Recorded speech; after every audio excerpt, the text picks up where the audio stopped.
Hello, everyone. Welcome back to another update from the Avalanche ecosystem. CDNet here. And today I have two very special guests. I have Killeen and Dominic Carbonaro from the Ava Labs team. Welcome, guys. Hey, how you doing? I'm good. I'm good. Hey, I'm great. Happy to have you here. As always, for the people who do not know you, maybe you could give a little introduction, then maybe you can start. Yeah, I'll go first just because I have you on the left side of my screen, so that's convenient. amazing. For me. Amazing. Yeah, I'm Dan Killeen. I've been with the team now for over a year and a half. Interested in Avalanche for well over 2 years now.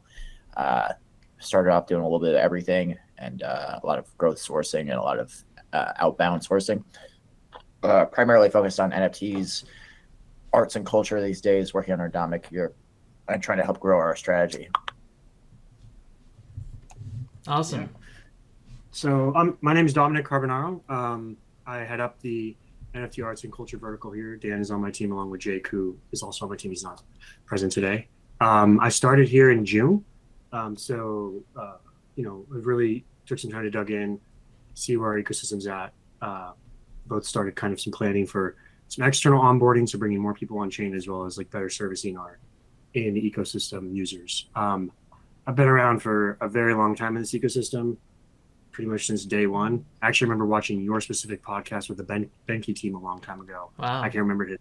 It was the Rome blockchain team. Yeah. It was yeah. like I went over like the product for launch. So I've been around, a very, very long time, and I've been in the ecosystem for a long time. So excited to see like how far it's come in such a short period of time. Absolutely. Yeah, it's been amazing. Indeed, so you're both part of arts and NFTs and culture you mentioned. That's also the topic for today. NFTs have been mentioned and covered a lot. It's kind of grown outside of maybe the rest of blockchain is bigger maybe than the rest of blockchain in some people's minds. But let's maybe bring it back down to the basics. Can you give like a quick definition of what NFTs are in a broad sense? Go ahead. You introduce yourself first. We can just stick with the cadence if you want to go. Amazing. NFTs are a way of keeping one-on-one provenance on chain. And what that means for the art world specifically is authentication, improving digital assets, such as like photography or let's say something built in Adobe, can actually have true provenance and showing of variability of the origin, which is an excellent thing, especially if you're trying to create new markets of sale, such as digital art. So that's kind of a light definition there. Yeah. Of course, that's very art focused definition, but NFTs can also be focused. For example, I once had a call with the Webble team to open like to be your access token to a building, for example. Is that also within your vertical, or are you very art focused in that way?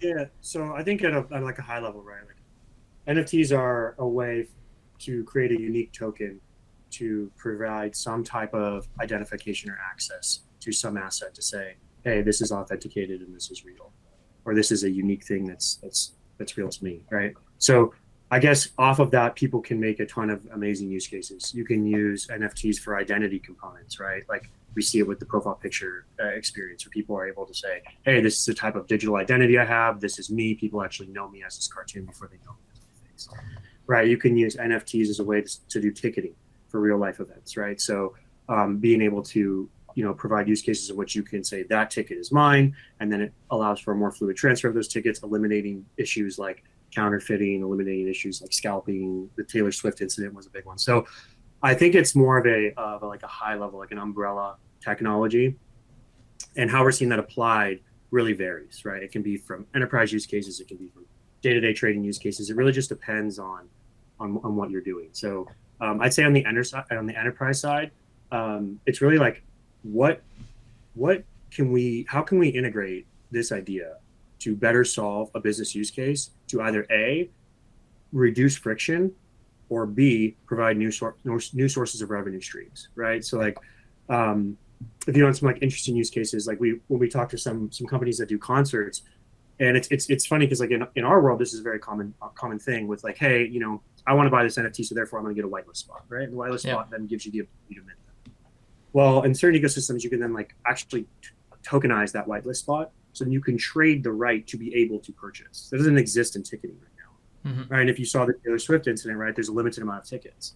So it's a brand new use case for them to be able to monetize and say, hey, look, you have the right to be able to buy this ticket, but we're going to let you sell that beforehand, and the artists and the people involved are going to collect royalties off of that, right? So you're actually generating more revenue and you're eliminating issues in your ticketing process. So I think it's such a broad term, but in the business side, that's what people are looking for.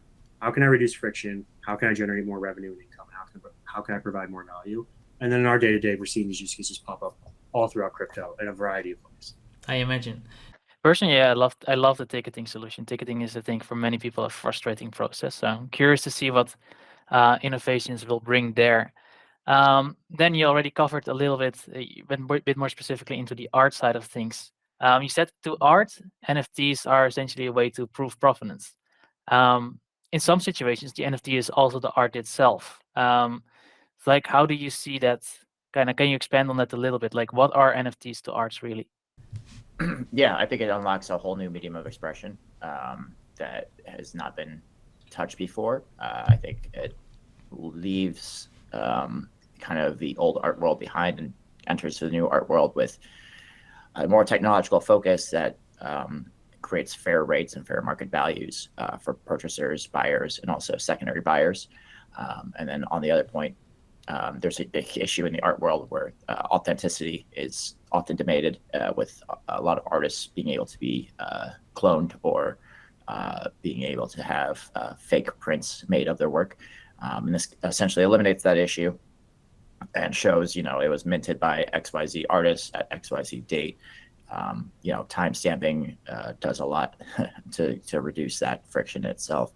And in the long term, I think a lot of art galleries, and art auction houses are going to shift away in the long future to physical to more either phygital, which is the combination of physical digital. You'll see that a lot, or primarily digital works, and they'll be backed by an NFT or an asset class of NFTs that will represent tokenization of that art. So that's kind of where I see things going. I would actually like to add on to that too. We were in Miami last week for our Valley, so we got to meet a lot of traditional artists and a lot of traditional art players, people, buyers, sellers, creators, and their world is split in half in a way.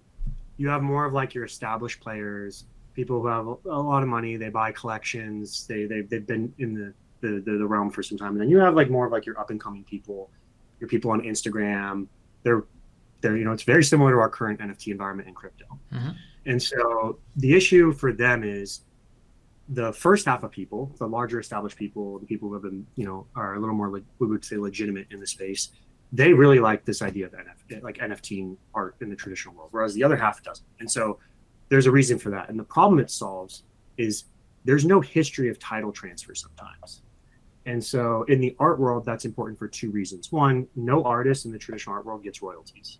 And it's a very common thing to where they have to play these like weird games where they have to like make pieces and then withhold them. So when they get bigger, they can sell them later on for more money. There's all these weird things these artists have to do to be able to assure that as their brand grows, they aren't just like completely, screwed out of making money. Because if they make these pieces early on and they all sell out and then they become big, well, all that value is captured by early on people, right? And then if they become too big, they can't really make new art because now they're so pigeonholed into having to sell their new pieces at that really high price.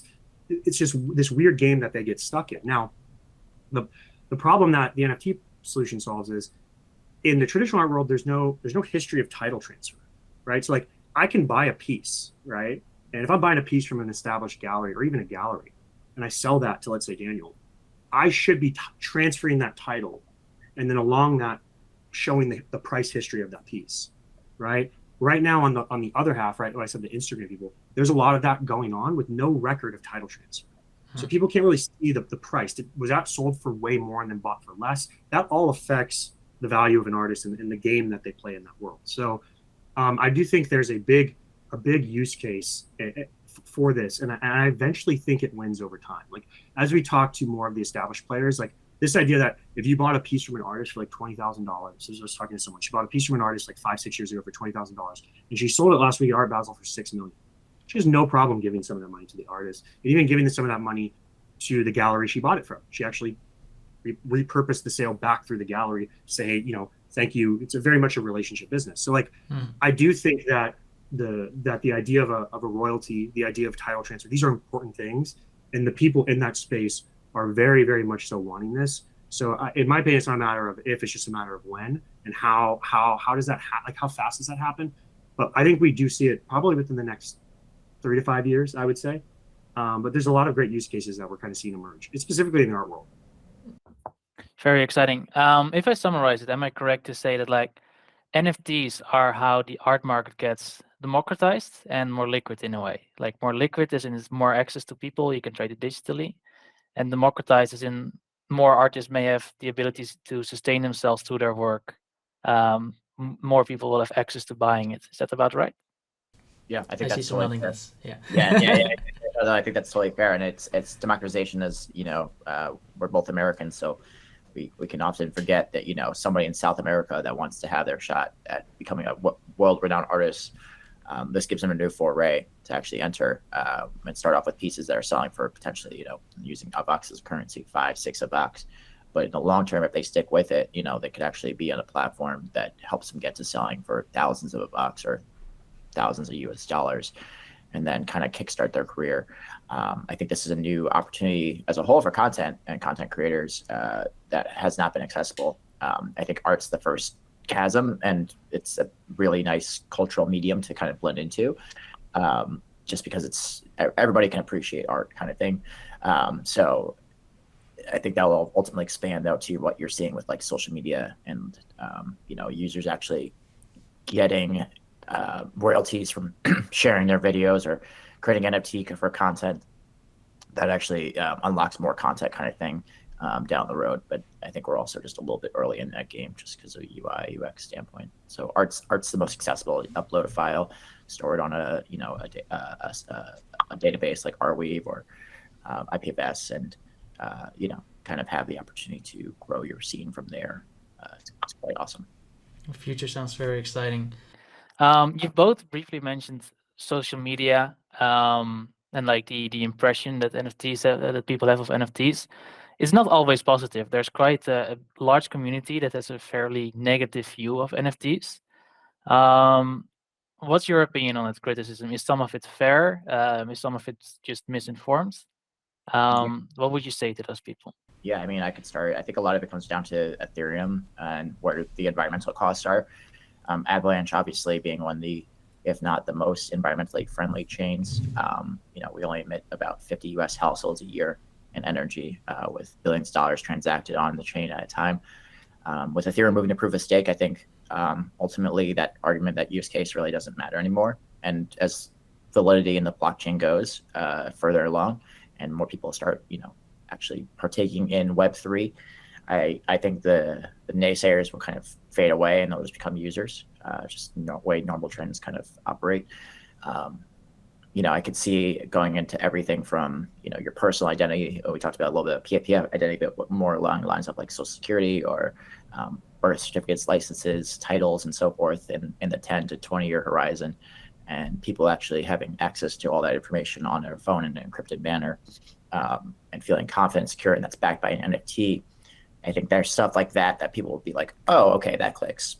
But the user experience has to, match that as well. And I think there's other key points like data or data variability, data verification, where, your data can be transacted and sold online. And again, backed by an NFT.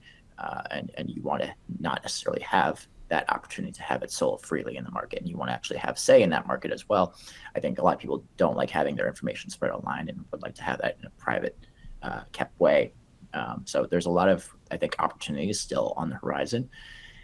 In the interim, I think anybody who's kind of just going against the grain at this point, though, after the last 2 years, I just think hasn't really put the research or time in, just because the majority of your largest corporations to even, up and coming artists, like we were just mentioning, have taken the time to learn about what this technology is and why it matters, from manufacturing all the way through to like rewards points. So it's really exciting to be a part of. And I think, as Dom alluded to, the the future is a lot closer than a lot of people expect.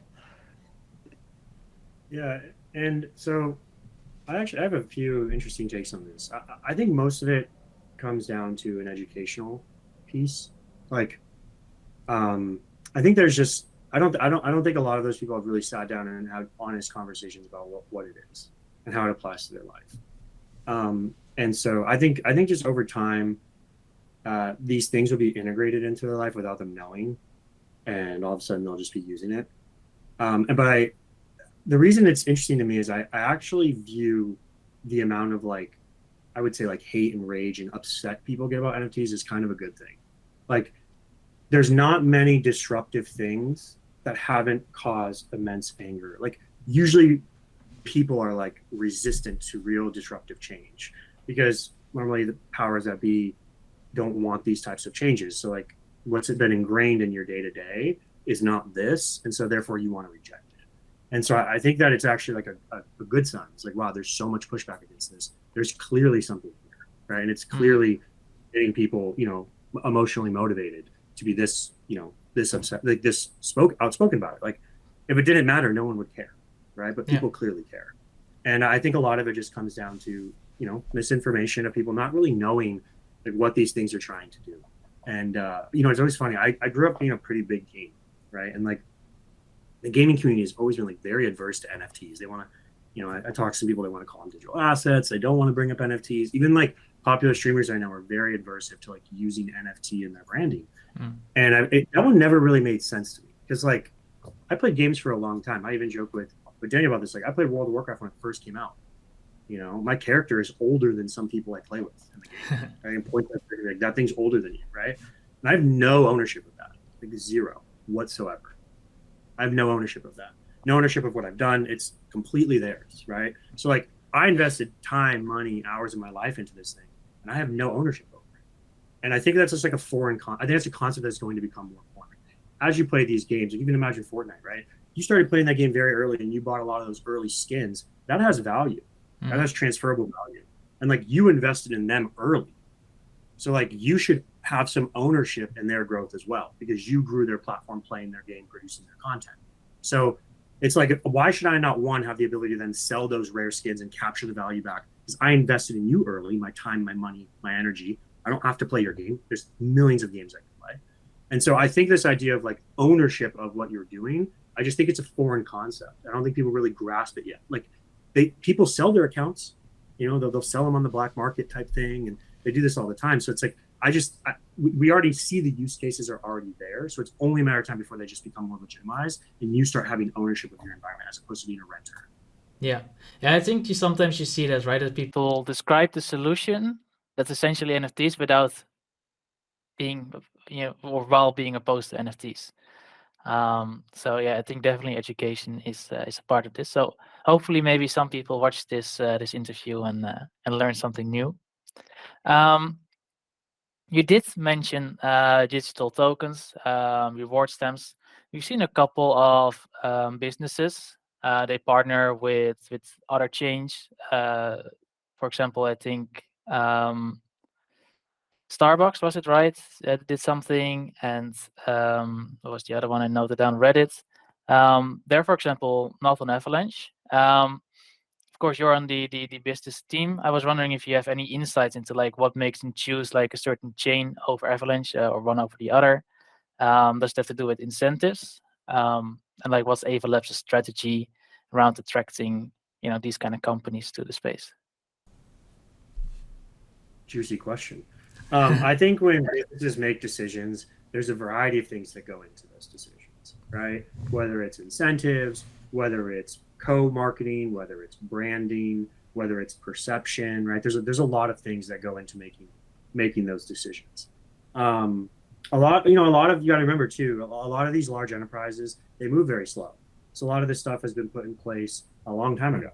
Sometimes even up to 2 years ago, they started working on these things, and you're now kind of seeing them come to light. So I just think it's I think that, if you're asking kind of the reason why, I just think that there was maybe, all that time ago, there was a little more focus on that space. And, Avalanche as a blockchain is a little more, we're definitely newer relative to others. So I just think it's us building relationships, getting to know people, getting to better understand their business, their actual business, and making sure that like what they're doing really has value, and we're not just like forcing ourselves in there, paying them money to do something to get a headline that's not going to sustain or really do anything for them, right? So that's why I'm excited about like our upcoming, couple quarters, because we've been, really digging in over the last few months, getting to know people, and we think we have a lot of really exciting stuff coming up in the next few months. So it should be a fun couple weeks here.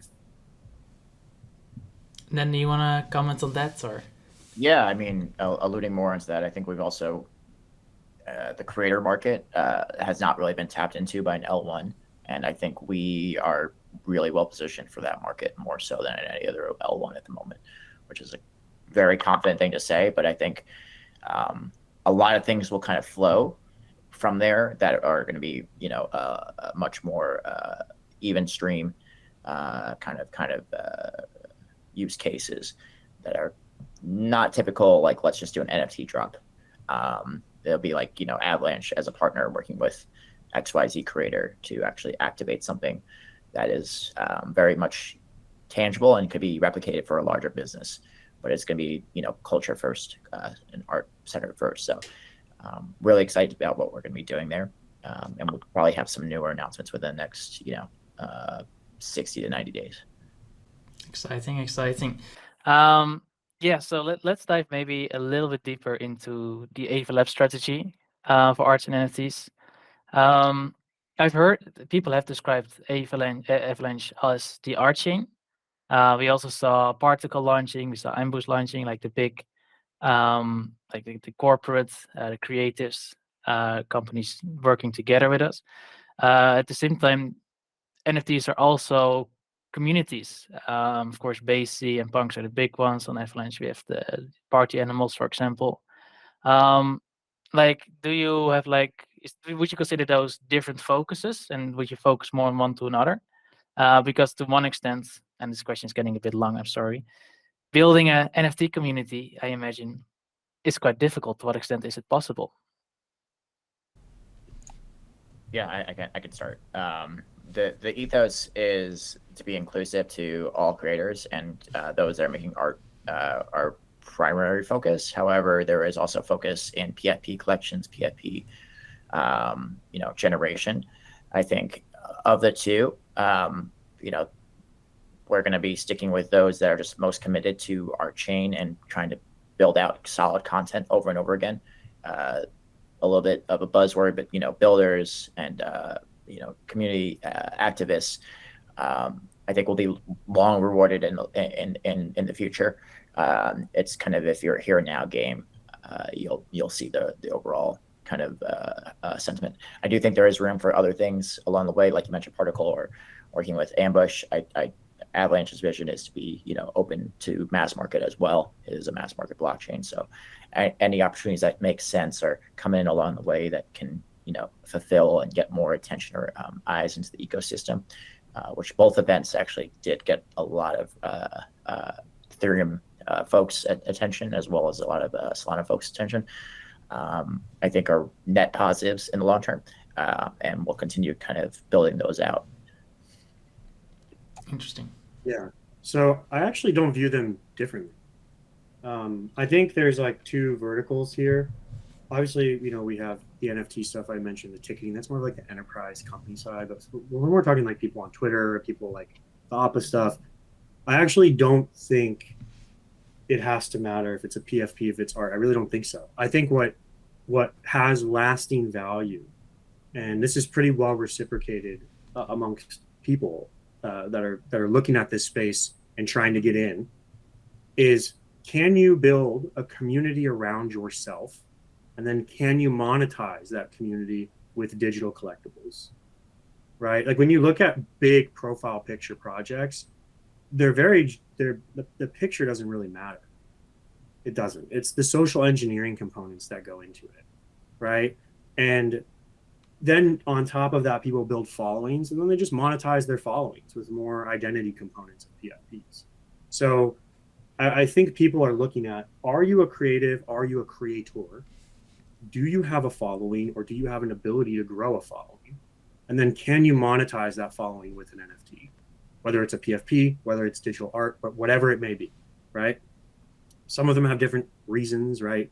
Punks are valuable because of their historical component. Bases are valuable because they really cracked into mainstream culture with people buying them and making them their profile picture, right? So it's like, really, it's like that's the question. Like, can you socially engineer enough people to follow you and buy something? So those are like, I think that's really it. Like artists, PFPs, whatever it may be, those are the things we're looking to onboard.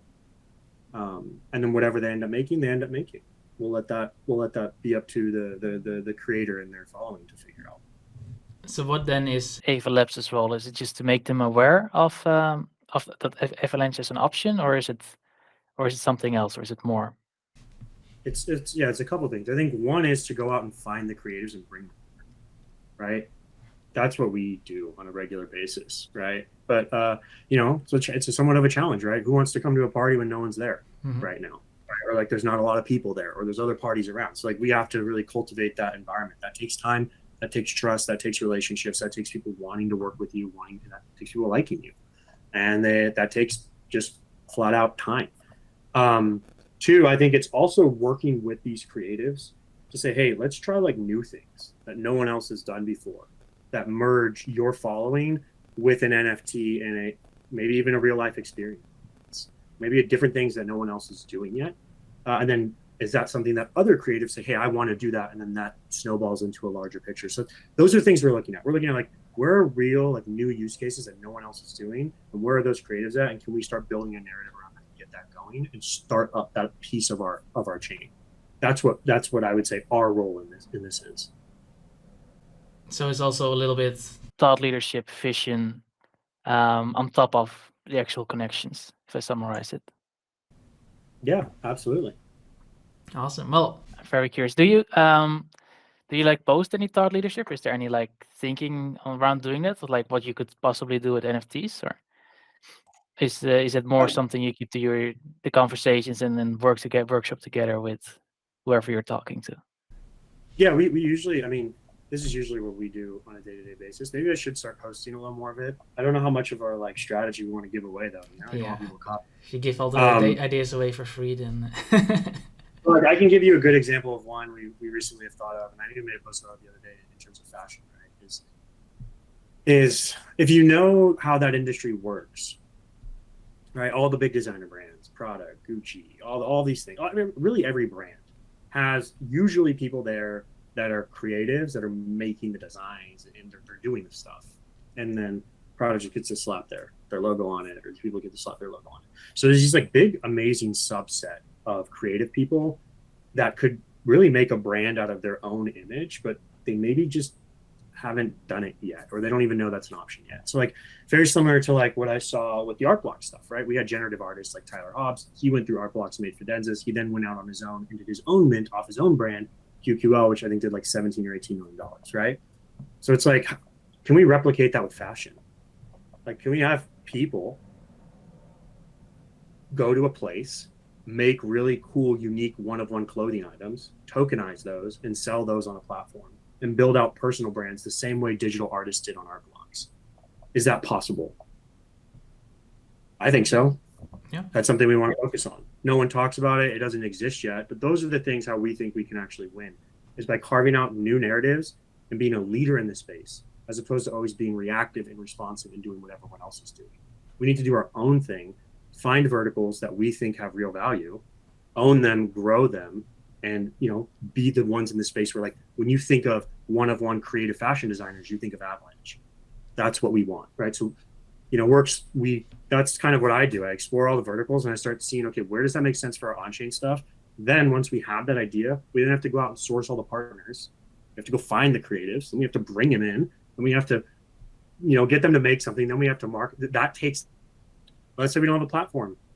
We got to go out and find someone to build it, right? It's like, these things are not like, when you're trying to build out new verticals, it's not just like press a button. It takes time to get that stuff out. So, yeah. I mean, that sounds right to me. It sounds very exciting as well.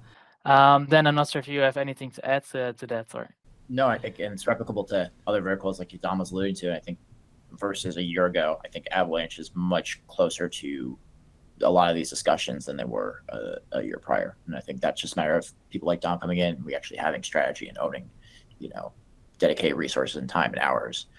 A lot of people have faith and trust in the Avalanche chain just because it's reliable. And that always comes up. So, people are willing to actually try their next big thing, or we're trying to find the next big thing ourselves on Avalanche. So it's kind of a win-win game right now.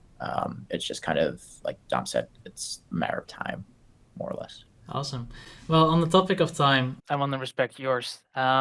Maybe just two final questions from my side. What can, like you've already alluded to it a little bit, 60, 90 days, maybe we'll see something. Like what can people expect from you in the future? you don't have to give any specifics, of course. Yeah. I mean, I think the quality of content is going to only go up. I think the recognition from others is also going to go up. When I say others, I mean creators, content, collectives, groups, DAOs. I live in New York City, so I'm lucky to get interact with a lot of what's going on in Web3 in New York City, and a lot of it's art focused or content focused, and a lot of people are just really excited when I kind of allude to what we're doing in a casual New York City like Web3 meetup. They're always wanting to find out more, and I think we'll definitely supply them more at this point. So it's really exciting. Yeah, on my side, I think what we can expect is, like, if we do this again next year, it'll be fun to revisit this. I think you can expect us to, by this time next year, have within the NFT space really unique verticals that we own and we are leaders in, and that we are growing. That's what I think you can expect from us for the on-chain stuff. For the off-chain stuff, I think people can start to expect a lot more integration and partnerships with larger, institutions that you may know of. And I think those two things will help propel our narrative and people understanding that Avalanche is here in this space, we care, and we're actually pushing it forward, and we're doing new things that no one else is doing. I think that's what you can expect from myself and my team next year. All right, well, Big things to come is what it sounds like to me. As a final questions, do you have any requests from the community, anything you would want them to do, or just any final comments directed towards them? Yeah, I can answer this one. I would love if our community could just stop fighting with each other. I see so much infighting and bickering about things that are so ridiculous. Like, it's like, we're here, it's a group of people, and we're all in this environment of crypto together.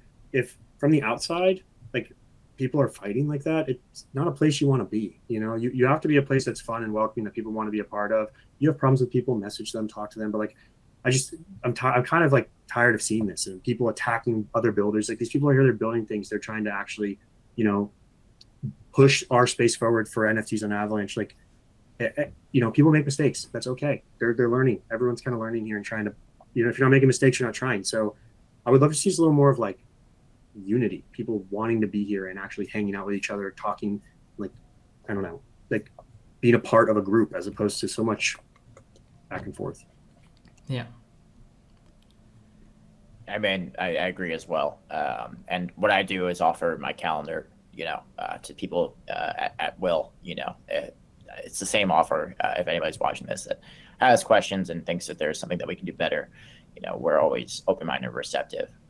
We do have limited hours in a day, but we do want to make sure that, everybody's more kumbaya than anything else, just because we're really onto something really great here. And it takes a village to kind of make everybody come together and see that. So we're, open-minded, receptive people. We take a lot of ideas in on a daily basis, and we do execute on many ideas that do come in from outside people. So, we're available. We're one click away, honestly. we're one DM away. Would you like me to include your calendar link in the? Yeah. That's the one rule is it can't be public, because I know I'll just get spammed to death. Yeah, I was thinking. People will find it 3 months later, and I'll be like, "What is this about?" And then, oh, okay, it's one of those. But I did that about 35 calls. I think I did around 35 calls with people. So I was over the last 60 days, 70 days. So it's been pretty solid just to hear people out and hear opportunities come out of that as well. Maybe some inspiration. Yeah. Yep. Awesome. Well, Well, thank you so much for your time, and everybody at home, thank you so much for watching. I'm excited. I've heard many exciting things, many new visionary things that I'm looking forward to seeing implemented. I hope so for everybody at home as well. For now, thank you so much for watching. Thanks again to the both of you for being here. I hope to see you the next one, and goodbye. Thanks, everyone. Thank you.